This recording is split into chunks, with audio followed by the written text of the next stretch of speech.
क्या सच में राजा रघुवंशी को सोनम रघुवंशी ने मारा? और ऐसा क्या अनपढ़ा था कि शादी के 12 दिन बाद ही उसने अपने पति को मार दिया, जबकि उनकी लव मैरिज थी। शायद आपको इसकी सच्चाई कोई भी नहीं बताएगा, लेकिन हम बताएंगे इसकी आपको सच्चाई अपने चैनल पे। और बल्कि अपने आप से कुछ नहीं, हम सारी चीजें बताते हैं फैक्ट्स के अनुसार और पुलिस के अनुसार। तो चलिए इस वीडियो को शुरू करते हैं, और वीडियो में जो भी नया है वो चैनल को सब्सक्राइब कर ले। मध्य प्रदेश के इंदौर में साकार नगर में एक फैमिली रह रही थी, जिनका खुद का ही ट्रांसपोर्ट का बिजनेस था, और ये फैमिली फाइनेंशियली काफी ज्यादा फ्री थी। और इन्हीं का छोटा बेटा था राजा रघुवंशी, और जिसकी उम्र 30 साल के आसपास थी। राजा रघुवंशी भी अपने भाइयों की तरह अपनी ट्रांसपोर्ट कंपनी में कंट्रीब्यूट कर रहा था। काफी चीजें बहुत ही ज्यादा अच्छी चल रही थी, लेकिन इसी दौरान 2025 में उसकी मुलाकात होती है मार्च में सोनम से। सोनम एक प्लाईवुड कंपनी की HR थी, और उसके बाद ये दोनों ही रिलेशनशिप में आ जाते हैं और प्लान कर लेते हैं शादी का। जिसके बाद ये दोनों ही अपनी अपनी फैमिली के अंदर बात कर लेते हैं, और क्या 2 महीने किसी भी इंसान को जानने के लिए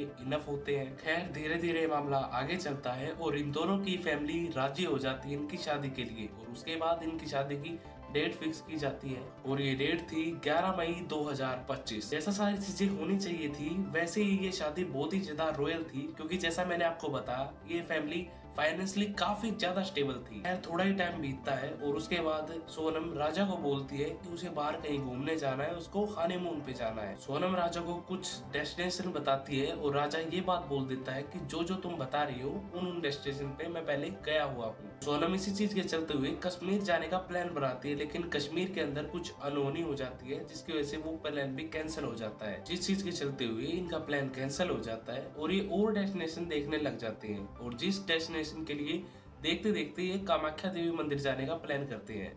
और जिसके बाद उनको वहां से शिलोंग जाना था, और शिलोंग जाने के बाद बहुत सारी ऐसी जगहें थी जिनको ये एक्सप्लोर कर सकते थे, और जहाँ पर ये उन चीजों को एक्सप्लोर करते करते कुछ टाइम वहाँ पे बिताना चाहते थे। जहाँ पर ये 20 तारीख को वहां से अपनी फ्लाइट लेते हैं, जहाँ पर वो इंदौर से बेंगलोर की फ्लाइट लेते हैं, और बेंगलोर से गुवाहाटी की फ्लाइट लेते हैं। और इसके बाद वो कामाख्या देवी मंदिर भी जाते हैं, जैसा की उनका पहला प्लान था। और मंदिर के दर्शन करने के बाद अपनी फैमिली को बताते हैं कि उन्होंने वहाँ पे दर्शन कर लिए, और अब वो शिलोंग के लिए निकल रहे हैं। और जहाँ पर लगभग देखा जाए तो उनको 2 से 3 दिन इस जर्नी के अंदर हो ही गए थे, और जहाँ पर ये लगातार फैमिली से बात कर ही रहे थे, जहाँ पर ये छोटी छोटी जगह भी एक्सप्लोर कर रहे थे, उस चीज के बारे में भी ये अपनी फैमिली को बता रहे थे। लेकिन 23 मई की 1:30 से 2 बजे के बीच उमा, जो कि राजा की माँ थी, वो सोनम को फोन करती है। सोनम उसकी माँ का फोन उठाती है और बात करती है, लेकिन सोनम की सांसें फूली हुई थी।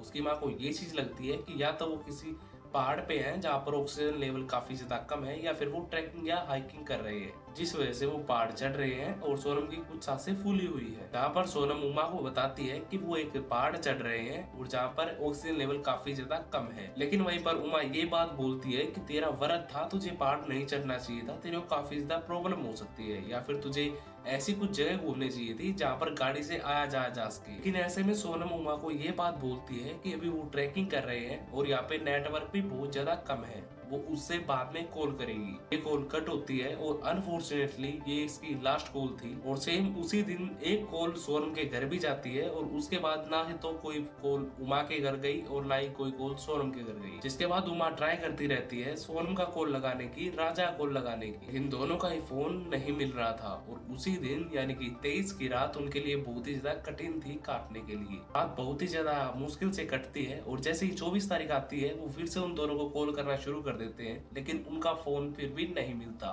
लेकिन उनको कॉल करते करते दोपहर हो जाती है, और दोपहर से शाम हो जाती है, लेकिन उनका कोई भी फोन ना तो मिलता है, ना ही उनका कोई फोन उठाता है। तो उन्हें ये चीज का तो पहले ही पता लग गया था कि वो किसी ना किसी बड़ी प्रॉब्लम में फंस चुके हैं। जिस चीज के चलते हुए जो राजा की फैमिली थी, वो सोनम की फैमिली को भी कॉल करके इंटीमेट करती है, जहाँ पर वो बताते हैं कि इस तरह की बात हुई है, और 23 तारीख के बाद से उनके पास कोई भी कॉन्टेक्ट नहीं हो पाया है। यहाँ पर दोनों फैमिली में कुछ बैठ के डिस्कशन होता है, और जहाँ पर डिस्कशन का मतलब ये निकलता है कि दोनों फैमिली में से 2 मेंबर उनको ढूंढने के लिए जाएंगे, जहाँ पर सोनम की फैमिली से उसका भाई विपिन, और राजा की फैमिली से उसका भाई गोविंद। यहाँ पर दोनों ही इमरजेंसी फ्लाइट लेते हैं, और दोनों ही शिलोंग पहुंचते हैं। अब वहां पहुंच के सबसे बड़ी प्रॉब्लम उनको ये नहीं थी कि उन्होंने सोनम और राजा को ढूंढना है, बल्कि सबसे बड़ी प्रॉब्लम ये थी जो लैंग्वेज उनको आती थी वो लैंग्वेज वहाँ के लोगों को समझ नहीं आ रही थी। और इसी चीज के चलते हुए वहाँ की मेघालय पुलिस भी उनको सपोर्ट नहीं कर पा रही थी, या फिर इस चीज को ये भी बोला जा सकता है कि मामले को छोटा मोटा समझ के छोड़ दिया जा रहा था। जिसके बाद विपिन और गोविंद दोनों ही अपने अपने घर इंदौर में कॉल करते हैं। यहाँ पर वो उनको बताते हैं कि उनको सोशल इन्फ्लुएंसर की मदद लेनी चाहिए, जहाँ पर वो बताते हैं कि इन्फ्लुएंसर अपना यूट्यूब या फिर इंस्टा पे इनके फोटो डालेंगे और वो वायरल होंगे और लोग इनको ढूंढ पाएंगे। इनफैक्ट उन्होंने इतना तक भी बोल दिया था कि जो भी इनके बारे में उनको थोड़ी बहुत इन्फॉर्मेशन देगा वो उनको 5 लाख रुपए इनाम के तौर पे देंगे।